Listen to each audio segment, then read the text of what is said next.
Hey, this is In Between Their Lines coming at you with our first blog podcast featuring independent singer-songwriter Mina. Hi.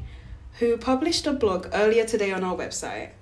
The topic we bring to you today is how TikTok changed the way we listen to and think about music. TikTok is a fast-paced platform which has maximized human connection from one end of the world to the other.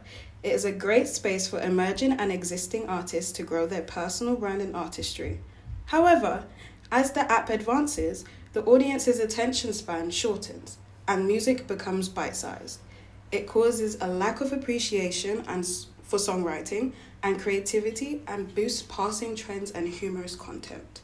So Amina, as a songwriter yourself, do you feel like TikTok is a healthy place for artists right now and in the near future? I think it's very dependent on the situation, right? Because some artists really do flourish on TikTok, but we have to think about their longevity. Like, how long are they able to stay that same level of popular? How quick can they get to that fame, and what detriment does it do to their long standing of the career? I think in some ways it's very good. Like, it gives them exactly what they need, especially if they're looking for oh, this is my hit song. It's viral. It's a hit, you know? Right. Like, clock it, it's a hit. However, this doesn't work out in the long run because you have a bunch of artists who had these massive big hits. Like, the biggest one I can think of, do you remember Jake, the one with the V? Yeah. Who did This Is What Falling in Love feels like? He released maybe 3 songs that got very popular, and I have never heard from him again. And I'm sure he's probably still releasing music, but this is where the main issue lies, is that people hear what they want to hear from you and then they move on to the very next best thing. You know, that's what the internet is. It just continues moving without really thinking about what happened before. But yeah, I don't know, it's very dependent. Some artists is great, some artists is not so good. There are some TikToks. Well, I've looked in the comments of certain artists who had their songs blow up over TikTok. And I typically see the comments where they say, oh yeah, this snippet is great, but when I went on Spotify to listen to the whole song, it didn't bang, it didn't hit for me, just this little snippet. And then some other people will comment, oh, why does only this part bang and the other parts of the song are just so dead, or my expectations are lower because of this, I thought it was going to be good. Do you think it kind of waters down I would say creativity, but also people's attention span to the full song rather than opposing to the snippet? I think there's 2 sides to this of someone who has written a song with the idea of the most catchiest bit being its viral point. Yeah. And the other side would be someone who's written a song which it naturally is catchy and naturally has that viral element to it. What would be an example for this? I don't know how to say the name. Joe? Yeah. The one who released the song End of Beginning, is that what it's called?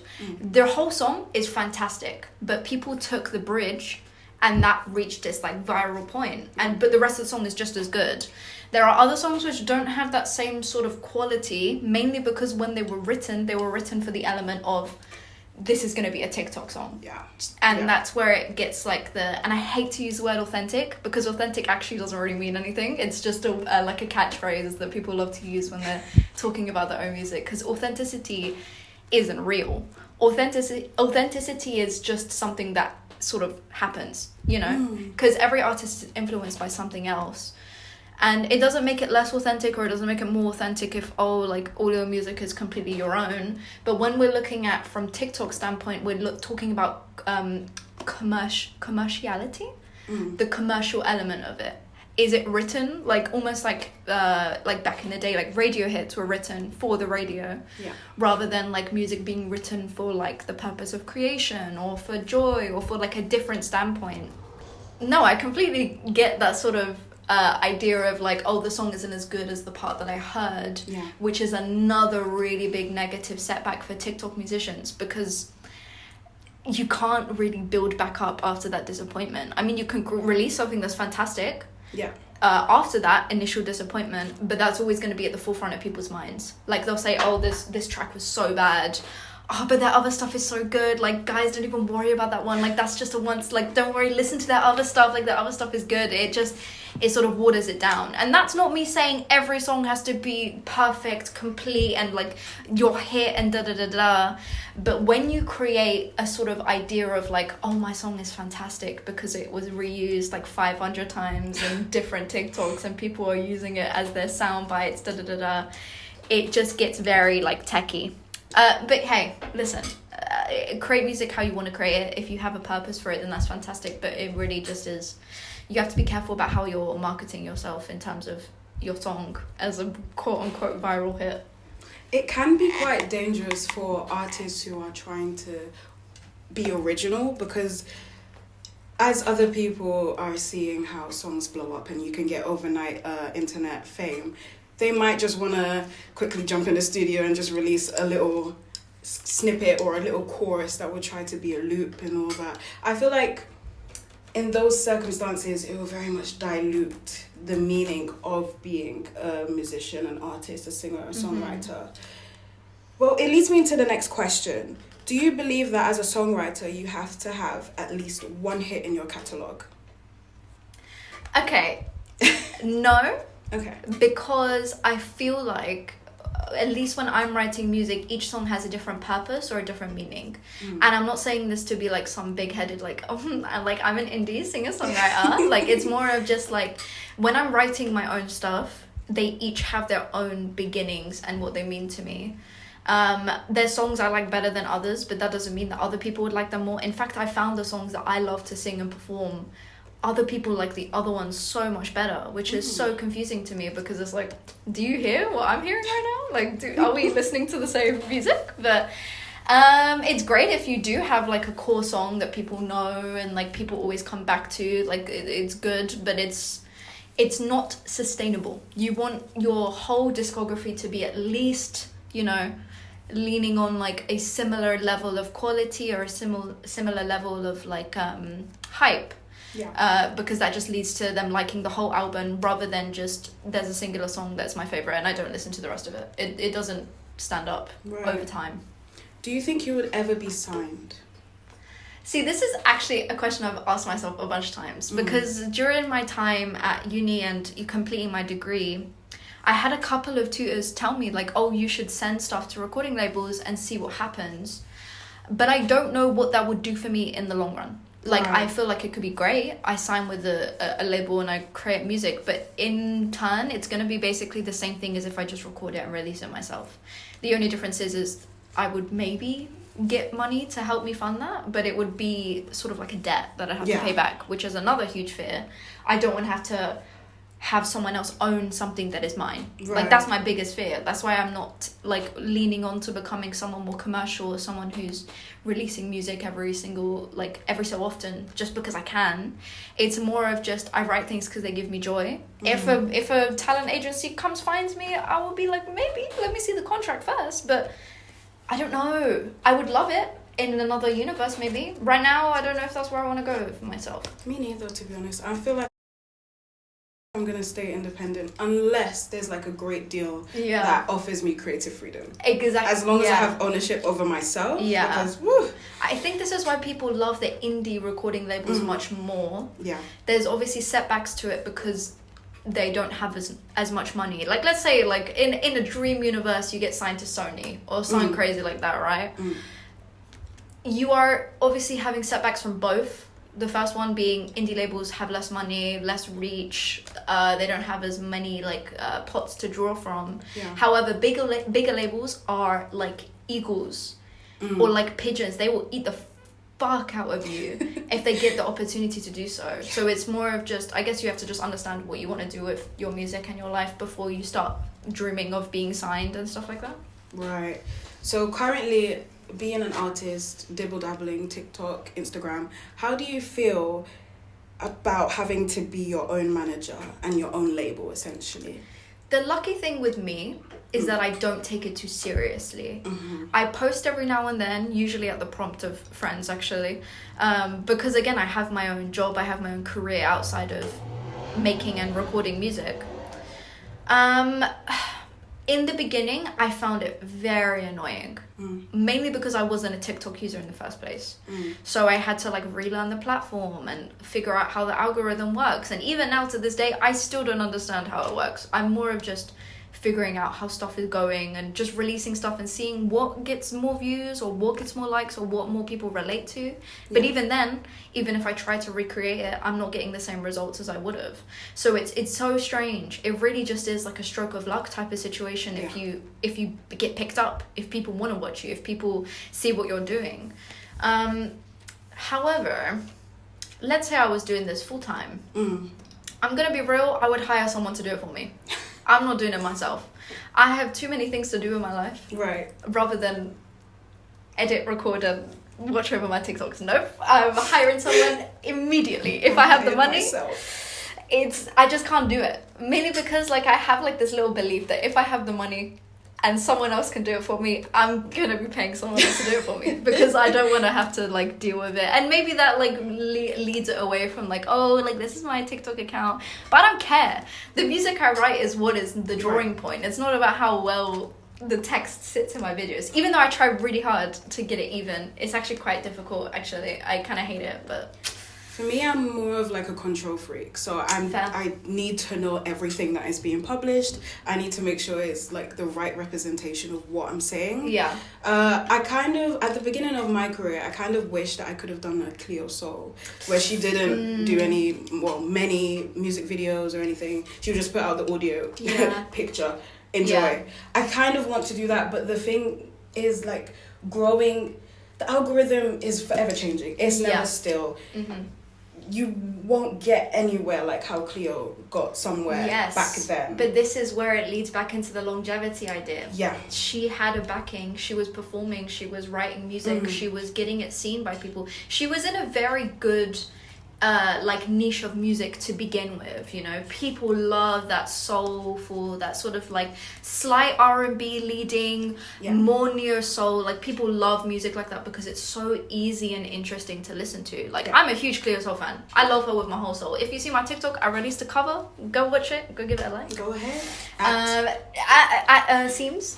See me? I mean, S-E. She will be tagged. Yeah, I will. But Shaquilla is actually in that with me. We're both in that together, and it's like, but yeah, this leads back into the whole like, where is the difference between musicians that are out now in terms of they are breaking out into this 2020 industry, like the 20s onwards, rather than, you know, people who were before that who had to really work a lot more harder on like other social media platforms like YouTube or I don't even know, like it is such a tricky territory because you see a lot of really good success stories of musicians, but then you just see a lot who are just trying, which is like, is me. I'm trying. I'm not really getting like heavily anywhere, but I'm doing it because I find it kind of fun. Yeah, you know? It's all about the passion before it becomes a job. It's a hobby more than a future career for me. Right. Unless it picks up, then I'm taking over full time. But for now, it is another thing that I do.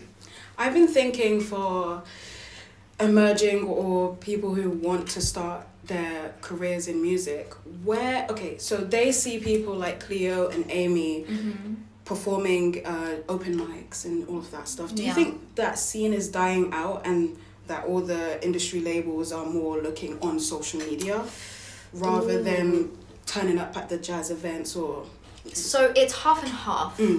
I know a lot of people who do like these jazz events. For example, another person who I collab with quite frequently, Jazzco, he does a lot of these jazzy events, a lot of these like sort of jam nights and things along that nature because he's very good at thinking on the fly. And he has been picked up by a couple of producers or a couple of people who want to collaborate with him. I don't think it's as common as like being, like scouted. It's not as common nowadays because you don't have to go there in person anymore. You can just look online and find what you need to. But it is a great way to connect or make connections with people and sort of interact with musicians in person, see what they're actually like performing live. Because remember, recording music by yourself versus being in a live environment are two completely different sounds. Some people are way better live than they are in the studio. I'm one of those people. Me too. I hate recording. I hate it so much. Get me in front of a mic, I'm going to do what I need to do. Exactly. And the fun thing about performing live is that there's no retakes. Yeah. There's no do-overs. You get what you get the first time you do it. That's why I hate recording. Oh my God, don't let me listen to myself back again. But then that's why I say the word authentic comes in. I love the word opposed to you. I love the word authentic. The reason why I feel so complicated about that word is because I see so many musicians use it in like this is completely off topic, but it kind of relates to this whole like clean beauty style thing. Both of these things are not provable. You can't prove authenticity. True. It's not something people just have to believe you. Yeah. You know, so it's I don't know, it works for some people. Some people love the authentic person, but some people love a performer. Yeah. That's where it leads into like, do you have a persona? I was going to say Chappelle. Chappelle Roan. Chappelle Roan is a great example. Like, she has a persona when she's on stage. Yeah. She's someone different. And not to say that that person doesn't exist in her day-to-day life, but people are drawn to that sort of drag, overdone, like very performer style because it's interesting to watch fresh. And to look at. Exactly. But some people also love the sort of laid-back, very intimate. I like the word intimate more than authentic. Okay. Yeah. Because intimacy in terms of music is such a wonderful thing to be a part of. Authenticity, I don't really give a damn. Like, you can lie about every single thing you sing about. If it's believable, then I'm interested. Right. It doesn't have to be real. It doesn't have to be real experiences. It just has to be believable. Right. That's a fine line. Hey, listen. Let's leave that quite open. My last question for you. What are your peaks and pits of using TikTok to share your music? My peaks... I like being able to hear feedback. I like it when people comment. Not only for the engagement, but also like I like hearing what people feel about it. Right. And obviously, like when you're smaller and people are watching you, like that are already following you, they're always gonna leave nice stuff. Yeah. But every now and then I get like a little like, I would like it if you did this, or like, I would prefer it if it sounds like this, da da da da. But the pits for me is the posting. Oh my God, if I didn't have to do it, I know it sounds crazy. No. But if I didn't have to post, we wouldn't. If I could just exist, if people could know that what my music sounds like without me actually having to promote it, I would be free. That would be great. I would be free. But I just don't like the art of using it. I think it's just like it just takes the joy out of me because I love recording the videos. But then when I listen back to them, I'm highly critical because I know people are going to hear it. Yeah. I don't like how my voice sounds in this one part, or I wish I sounded a little bit more softer there, or like, oh, I hate how I look in the video. Like, it's just so many like different elements that lay onto the awful sort of vulnerability you have to be in the first place to release music. Like, you're opening yourself up to like hordes of criticism. Yeah. And people always say it as like, oh, like as soon as you put yourself in the public eye, be ready for that criticism. Like, you can't escape it.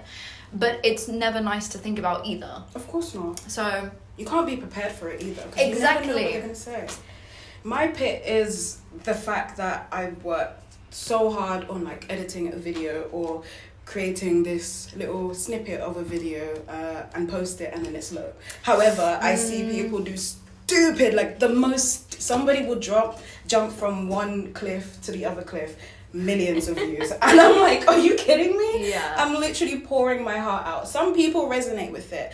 But then again, I don't really concentrate on that too much because my peak is knowing or seeing the reaction of people who I've never seen or I've never met, and like seeing them and me cross paths for like that 3 minutes of the snippet is really beautiful. However, they do just come and go.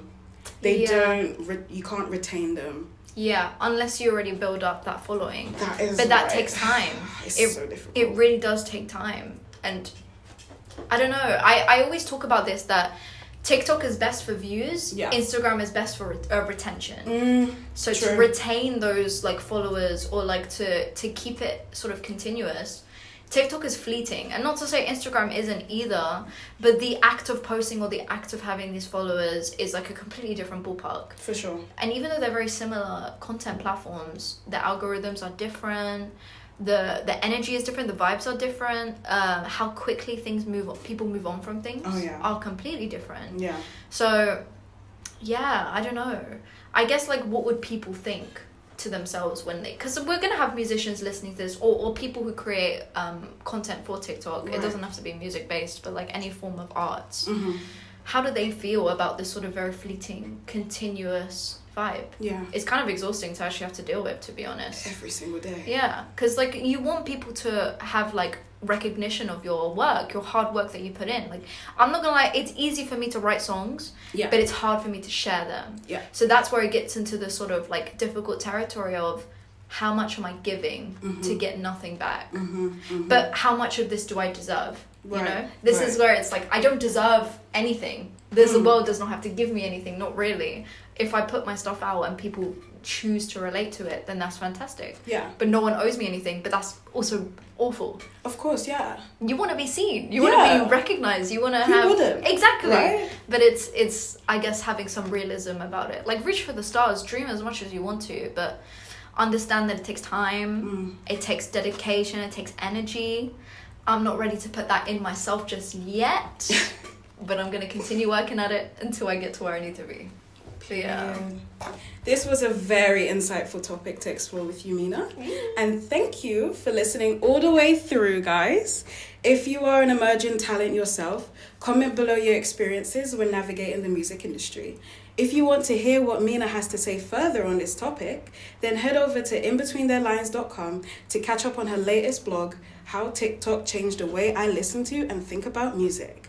Make sure to follow us on Instagram and TikTok to stay up to date with exciting blogs, new music, and everything in between. And if you are a writer and you have a passion for music, get in contact with us via our website or directly email us at inbetweentheirlines@gmail.com to become a collaborator on our website. This is QUILLA, Mina, and In Between Their Lines. See you in the next episode. Bye. Bye. Toodles.